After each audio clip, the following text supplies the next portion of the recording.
All right, part three of a series that I have entitled Lessons of the Redwoods. So if you haven't watched the first two parts, why don't you go ahead and pause and go back to the first two? Actually, you don't have to, but it would make more sense if you did. So in the first two sections, the first two parts of this, we talked about lessons that we learned from observing the redwood trees, Abby and myself, on our most recent road trip down to California.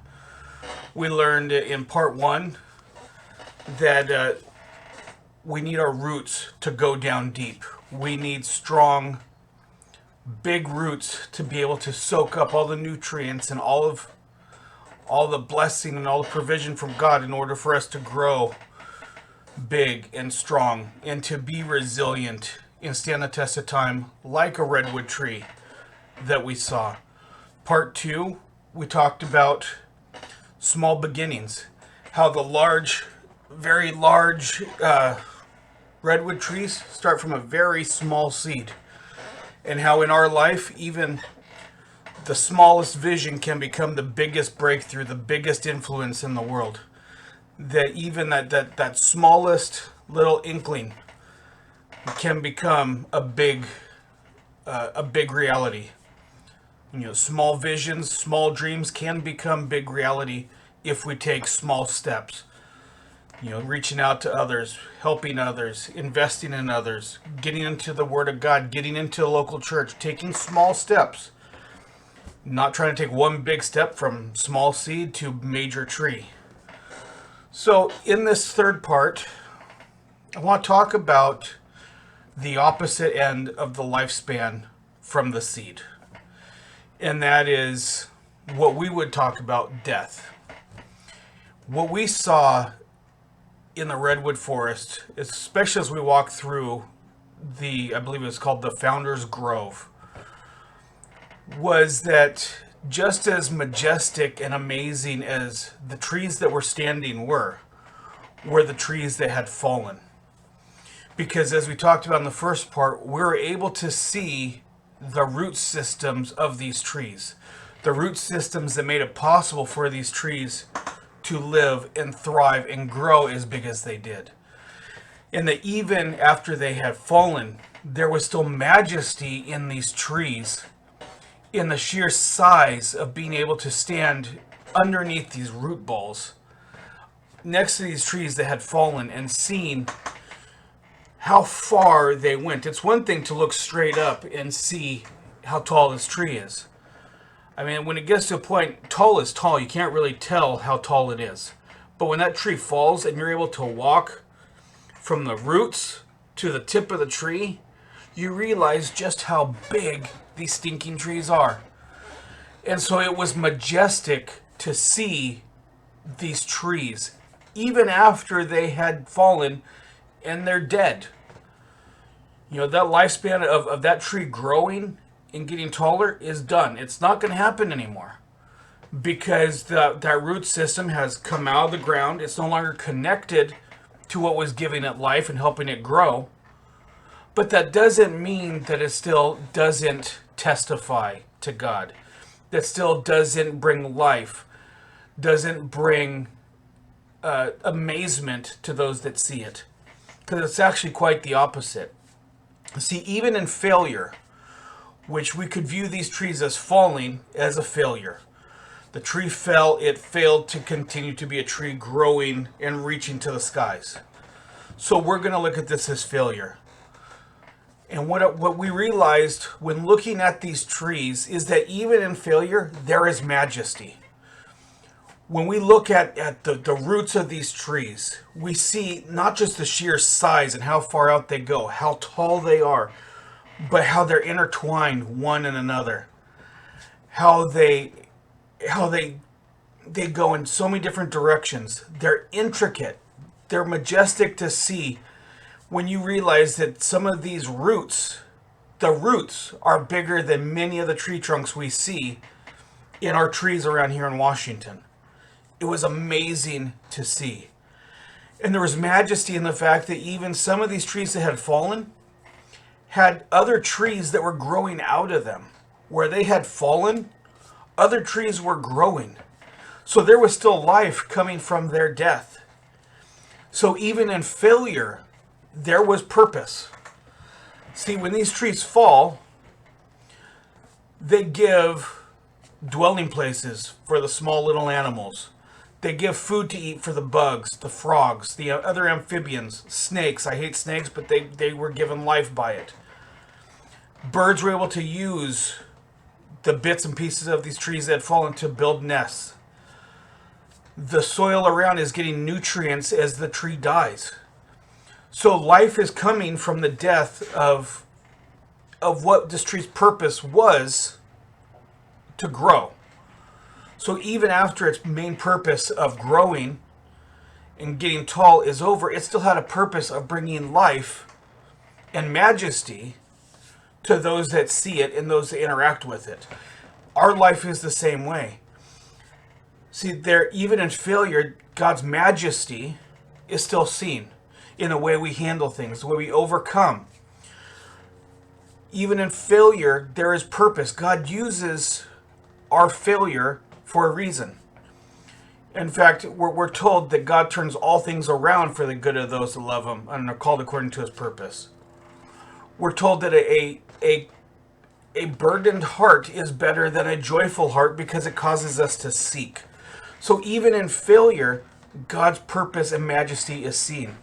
And we see this with these trees and how even in failure, we were able to fully understand God's vision and God's amazing work in what He created in these trees.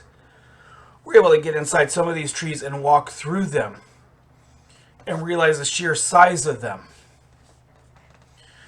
You know, these trees as they fall are a testimony to their life, a testimony to God's creation. We know that if we cut a tree up and we look at it, we can tell how old it is by the rings. Well, many of these trees that have fallen have been cut so you can walk through them and you can see thousands of years of God's story in this tree.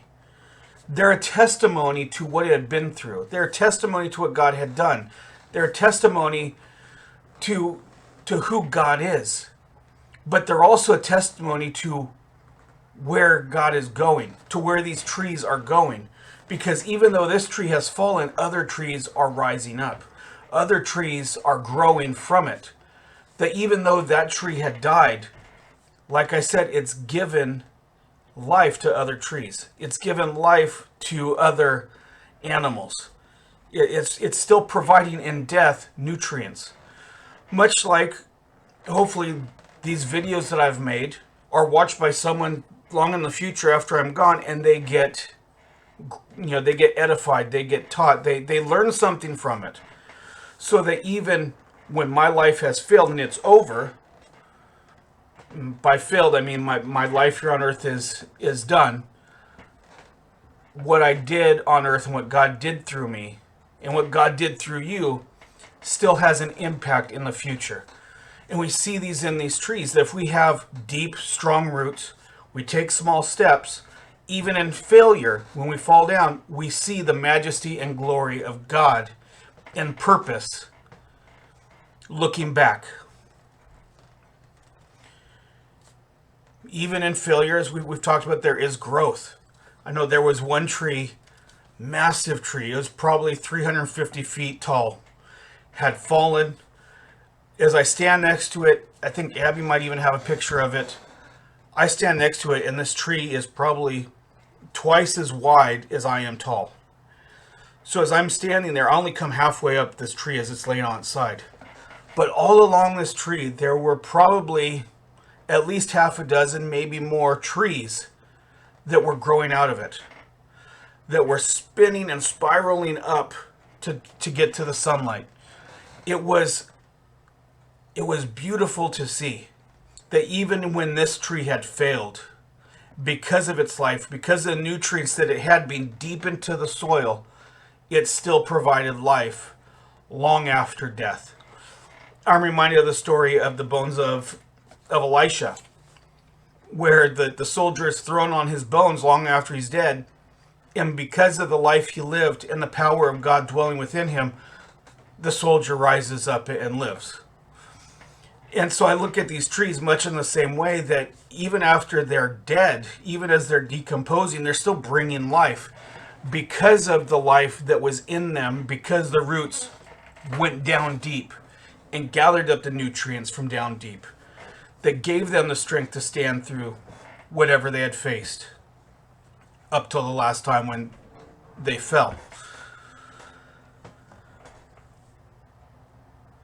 But there is still growth in failure. When we fail, that's actually honestly when we grow the most. And so it's a reminder of me that even in failure, there is not failure. The only failure is to quit moving forward, to quit pushing towards growing. It might not look like what we expect, but growth is still there. You know, and as we looked at these trees, we were just so in awe by the size of the roots. I keep going back to this because you don't think about the roots until you're looking at how massive these roots are. And I realized that we don't understand what it takes for these trees to stand until after the trees fall. Until they're laying on their side. Until they've failed, we don't realize the job they were doing. We don't realize what they were accomplishing. We don't realize, hold on. We don't realize just what is underneath until it fails. And so much like our lives, people won't understand the roots of our life. People won't understand what gives us our strength. See, the roots aren't the star of the show. You go to the redwoods, you go to see the super tall trees. You go to drive through the trees. You go to see how tall and majestic they are. It's the tree shooting up in the sky that is the star of the show. That's what everyone wants to see, is how tall and big these trees are. You don't really go thinking, I want to go see the root systems of these trees. But yet, without the roots, those trees can't grow. And without the tree falling, you never understand the strength that it took for that tree to be there. You never understand how that tree grew to be that tall until you see the roots. Much like our lives, the depth of our roots, the importance of our roots won't be seen, and how widespread our roots were will not be seen until after we're dead. You want to see the roots of someone's life? Look back after they've passed and see everything that it connected. Look and see everyone that was connected to them. Look and see what it took for them to live the way they did. Much like those trees, when they fell, you could then see the roots and say, wow, it took that for them to live. If I'm a tree and I want to grow to be like that, then I have to have roots like that. We can look back at people's, redwoods of the faith, we'll call them. People that have gone before us that have made an impact that we aspire to be like. You want to be like them? Well, be like these redwood trees. Look at the root system that made them live the way they did and try to become like that. Yeah, I guarantee someone like a Billy Graham has a root system like a redwood tree. Big, huge roots going deep into the earth, connecting to God's fullness, God's living water, gathering the nutrients from deep in the soil when everything else around is in drought. That's how we grow. That's how we become like a redwood. And so as we came out of the redwoods, we came with a different perspective of how, as a Christian, we are to live. If we want to grow big and tall and strong and make a difference, we need to have our roots go down deep. And that starts with a small vision, taking small steps, and allowing those roots to go down deep. Not just allowing it to go surface level, but really digging in deep. And in that, most of that, no one will ever see. No one other than you and God will see what your life is of devotion to Him. But after you're gone, after you've moved on, after you've made it to heaven,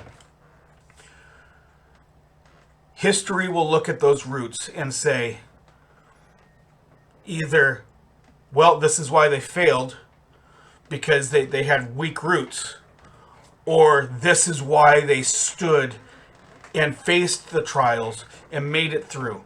This is why when everybody was against them and they stood for their faith, this is why they were standing strong. When everyone else fell, when everyone else succumbed to drought, and we wondered how they continued to stay firm, this is how. And that's through the growing deep, strong roots. If you grow the roots, you take the small steps, you will find purpose. You will find joy. You will find majesty. You will have a testimony. Your life will be a living redwood of testimony. So I hope one day you get to see the redwoods if you haven't. If you've seen the redwoods, I hope this causes you to think differently. As I know, coming out of the redwoods, I think differently after seeing the trees both standing and on their side. So I hope this hits home with you. I hope this has blessed you. And I hope that, honestly, I hope you missed my videos, because that means that you've actually enjoyed them. So with that, God bless. I hope you have a good day, and I hope we can connect soon.